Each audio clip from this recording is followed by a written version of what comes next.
આરોપીએ પાદરાના પીએસઆઈ સાહેબને ઓળખાણ બતાવી અને મારો ગુનો નોંધ્યો ના, અને ઉપરથી મને એવું કહે છે કે ફોન તારી પાસે છે, તારી સોનાની ચેન ચોરાઈ નથી અને તું ગુનેગાર છે, તું ખોટું આ લોકોને બદનામ કરે છે। દર્શક મિત્રો, હું છું જુબેર મેમણ, આપ જોશો બરોડા એક્સપ્રેસ ન્યૂઝ ચેનલ। દર્શક મિત્રો, પાદરા પોલીસ ઉપર આક્ષેપ પ્રતિ આક્ષેપ થઈ રહ્યા છે। આજનો એક બનાવ બન્યો હતો જેમાં વસાવા પ્રદીપ કુમાર નામના એક વ્યક્તિ રહે છે વડોદરા વાઘોડિયા રોડ ઉપર અને ફોન પે કંપનીમાં નોકરી કરે છે। કંપનીના કામથી જતા હતા પાદરા ગામ, વચ્ચે એક બલેનો ગાડી દ્વારા એમને ટક્કર મારવામાં આવી અને સાઈડ પર રોકવામાં આવ્યા। આ કેવું છે પ્રદીપ વસાવાનું કે મારા સાથે મારઝૂડ કરવામાં આવી, મારું મોબાઈલ લઈ લેવામાં આવ્યું અને મારા ગળામાં જે સોનાની ચેન હતી એ પણ લૂંટી લેવામાં આવી। બલેનોમાં લગભગ 3 થી 4 વ્યક્તિઓ હતા। વસાવા પ્રદીપ કુમાર પાસે બીજો મોબાઈલ હોવાથી એમને બલેનો ગાડીનો ફોટો પાડી અને પાદરા પોલીસ સ્ટેશન સુધી પહોંચ્યા હતા। પાદરા પોલીસે બાય બાય ચાયણી કરી અને ધક્કા ખવડાયા। છેલ્લા ક્રાઇમ બ્રાન્ચમાં ગયા, ક્રાઇમ બ્રાન્ચે ફરી પાદરા પોલીસને ફોન કર્યો।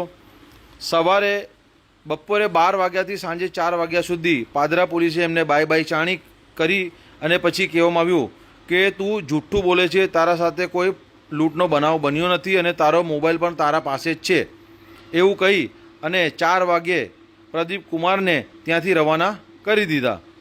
એક સામાન્ય માણસ જ્યારે ફરિયાદ નોંધાવવા જતી હોય તો પોલીસ દાદાગીરી કરી અને ગાળાગાળી કરી અને પોલીસ સ્ટેશનથી બહાર નીકળી જાય છે।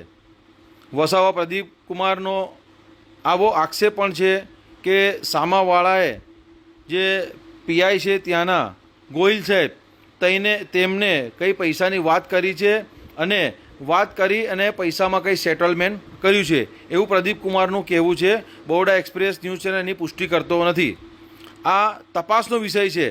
એક સામાન્ય માણસ જે ફોન પે કંપનીમાં કામ કરતો હોય એ પોતાની નોકરી છોડી, કામ ધંધો છોડી, ઘર બાર છોડી અને પોલીસ સ્ટેશન જતો હોય તો એમાં કોઈ સચ્ચાઈ હોય તો જ એ વ્યક્તિ એટલી દૂર સુધી જતો હોય, ને તો કોઈ પણ સામાન્ય માણસ પોલીસ સ્ટેશન જવાથી ડરે છે।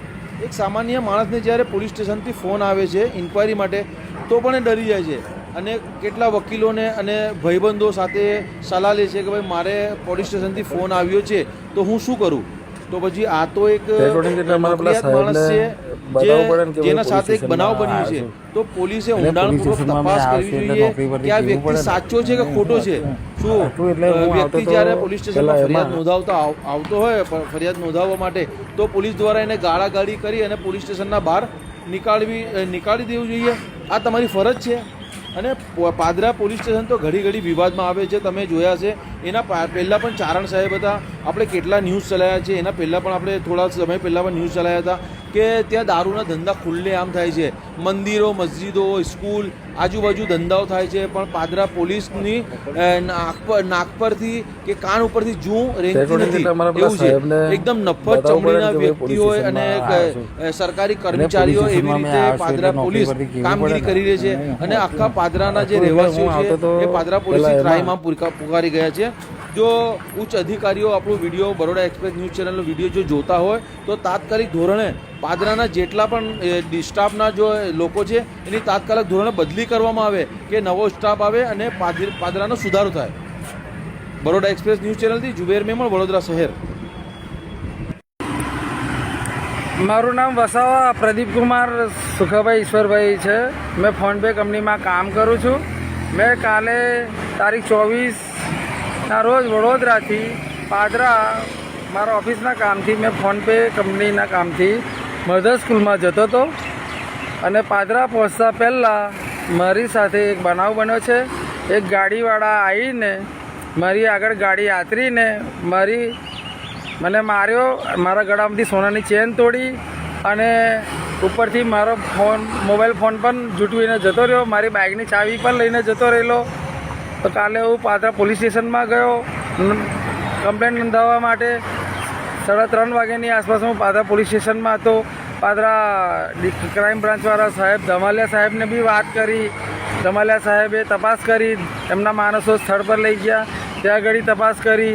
જે જગ્યાએ બનાવ બનેલો એ જગ્યાએ બનાવની લોકેશન બી બતાવ્યું. અને કાલે એક પાદરાના પોલીસવાળા રાઇટર સાહેબે એમને એક નોંધ લખીને મને એવું કીધું કે તમે કાલે સવારે આવજો અને આપણે આગળની કાર્યવાહી કરીશું, કારણ કે પીઆઈ સાહેબ હમણાં છે નથી. હું પછી આજે સવારે 12 વાગ્યાનો હું પાદરા પોલીસ સ્ટેશનની અંદર ગયો હતો. ત્યાં આગળ મેં સાહેબને કીધું કે સાહેબને મળવું છે, પણ પેલા પોલીસવાળા ભાઈ એવું કીધું પીએસઓ સાહેબે કે તમે પોલીસવાળા ભાઈને હમણાં પોલીસવાળા સાહેબ જે છે મેન સાહેબ આવ્યા નથી, એ આવશે 2 વાગે. હું પછી ત્યાં આગળ બેસી રહ્યો 12 વાગ્યાનો 2 વાગ્યા સુધી. પીએસઆઈ સાહેબ આવ્યા, પીએસઆઈ સાહેબ આવીને ત્યાં આગળ હું બેઠો. હવે જે આરોપી છે એ આરોપીએ પાદરાના પીએસઆઈ સાહેબને ઓળખાણ બતાવી અને મારો ગુનો નોંધ્યો ના. અને ઉપરથી મને એવું કહે છે કે ફોન તારી પાસે છે, તારી સોનાની ચેન ચોરાઈ નથી અને તું ગુનેગાર છે, તું ખોટું આ લોકોને બદનામ કરે છે. મને મારેલો સાહેબ, અહીં ઘડી મને હાથમાં પણ વાગેલું છે, અહીં ઘડી અને અહીં ઘડી ફેટો મારેલી છે. આ રીતના હું કાલે લખાણ લખાયું અને આજે જે આરોપી હતો એ આરોપી પણ પકડાઈ ગયો છે. એનો ગાડીનો નંબર પણ મારી પાસે છે. એ પાદરા પોલીસ સ્ટેશનમાં એની કાલે સાંજે આવ્યો હતો.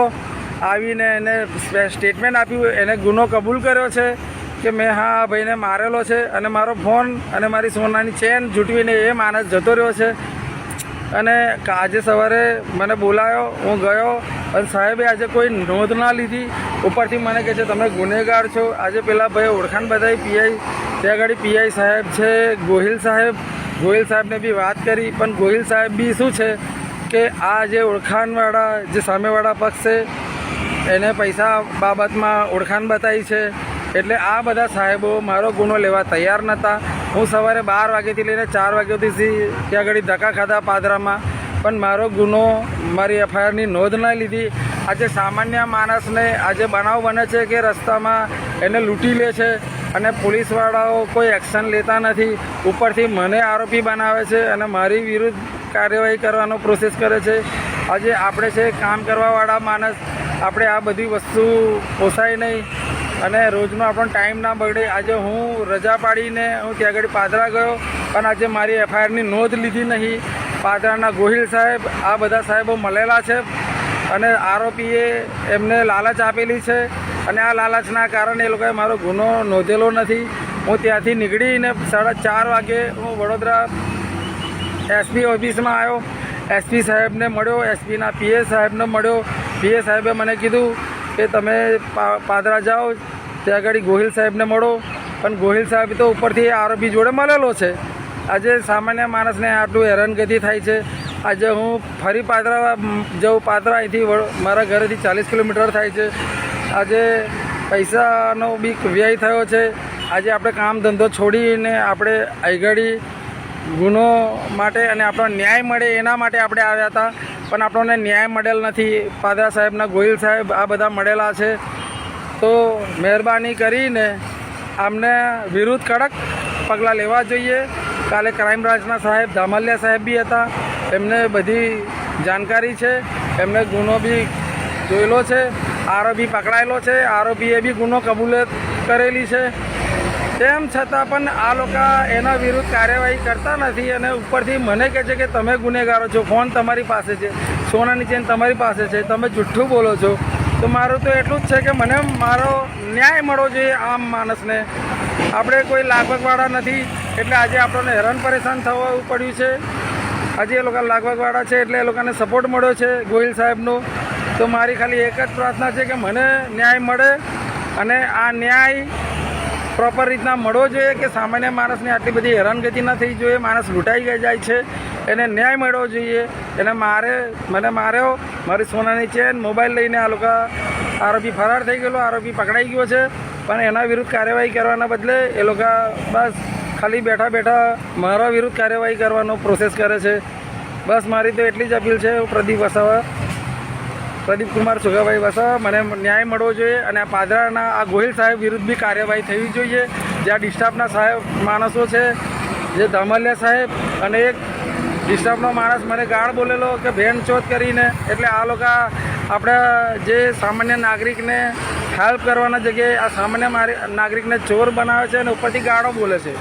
બસ મારી એટલી વિનંતી કે મને ન્યાય મળવો જોઈએ, વહેલી તકે મને ન્યાય મળે, બસ મારી એટલી આશા છે, બીજું કશું નહીં. જય આદિવાસી, જય જોહર.